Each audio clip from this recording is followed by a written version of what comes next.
میں فرق محسوس کرتا ہوں بابری مسجد کے عنوان پر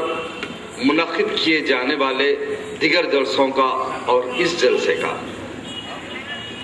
میں احساس رکھتا ہوں کہ اس جلسے میں شریک ہونے والے تمام شرکاء باشعور ہیں اور وہ حق و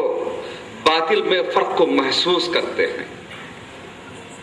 اور اس بات کا تڑپ اور احساس رکھتے ہیں کہ حق کا ساتھ دینے کی بنیاد پر ہم اپنے مسائل کو حل کر سکتے ہیں اور اس روئے زمین پر ہم باعزت طریقے سے اپنی زندگی کو گزار سکتے ہیں۔ شکر و احسان ہے کہ اللہ رب العزت نے ہمیں امت محمد مصطفیٰ صلی اللہ علیہ وسلم میں پیدا فرمایا اور ہمیں خیر امت کے منصب پر فائز فرمایا اور رہتی دنیا تک ہمارے کاندھوں پر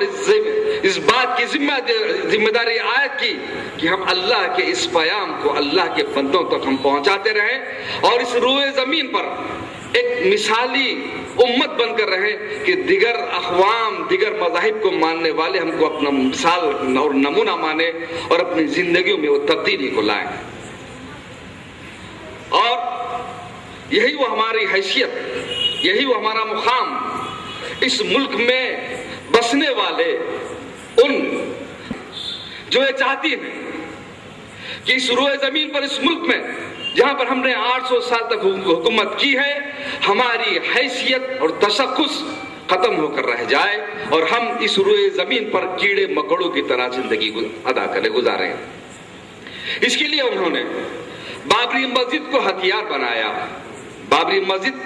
ہمارے آپ کے ایمان سے تعلق رکھنے والا مسئلہ ہے، محض ایک مسجد کی حیثیت رکھنے والا وہ مسئلہ قطعی نہیں ہے۔ یوں تو اس ملک میں کئی مساجد کو جو ہے شہید کیا گیا اور انہیں ویران کیا گیا، برباد کیا گیا، لیکن اس کو ہتھیار بنایا گیا کہ اس کی تشہیر کی گئی اور اس کو ہتھیار بنا کر یہ چال چلی گئی کہ ہماری مرضی، اکثریت کی مرضی، ہندوؤں کی مرضی اس ملک کے قانون پر بالادست ہو کر رہے اور مسلط ہو کر رہے۔ ہم جو چاہیں گے وہی قانون ہوگا، ہم جو چاہیں گے وہی قانون بن کر رہے گا، ہماری مرضی اسی کے مطابق جو ہے اس ملک میں ہم اپنی زندگی گزاریں گے۔ مسلمانوں کو مقام جو مرتبہ ملا ہے وہ حاصل ہے، اس کو ختم کر دیا جائے، ان کو تیسرے اور چوتھے درجے کا شہری بنا کر رکھ دیا جائے۔ کیا ہم کون سا مسلمان ہوگا جس کو ایمان عزیز نہ ہوگا؟ ہم اس ملک میں رہیں گے، اس حیثیت سے رہیں گے کہ ہم اللہ کے ماننے والے، اللہ کے رسول صلی اللہ علیہ وسلم کو ماننے والے ہیں اور نبی آخر حضرت محمد مصطفیٰ صلی اللہ علیہ وسلم کے امتی ہیں، اور اس ملک میں جب ہم آئیں تو یقیناً ہمارے وجود کے ذریعے اس ملک میں امن بھی ہے اور جو اللہ کی رحمتیں اور برکتیں نازل ہو رہی ہیں۔ لیکن اگر ہم جس سے آپ اپنی دشمنی کا اعلان کرتے ہیں وہ اعلان ہے بھارتیہ جنتا پارٹی سے آپ کی دشمنی کا، لیکن اس وقت راجستھان میں بھارتیہ جنتا پارٹی کی حکومت تھی، اس وقت کا وزیر اوقاف رمضان خان آپ کے ہاں تشریف لاتا ہے کہ یہ ہماری لڑائی سیاسی لڑائی بھی ہے اور وہ چاہتے ہیں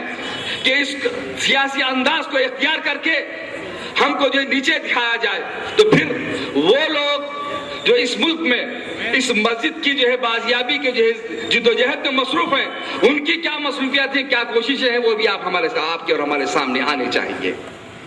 ہم ایک مثبت تعمیر کے لیے، ایک مثبت جدوجہد کے لیے امت واحدہ کے طور پر سب شامل ہونے، سب جدوجہد کرنے کے لیے تیار ہیں، لیکن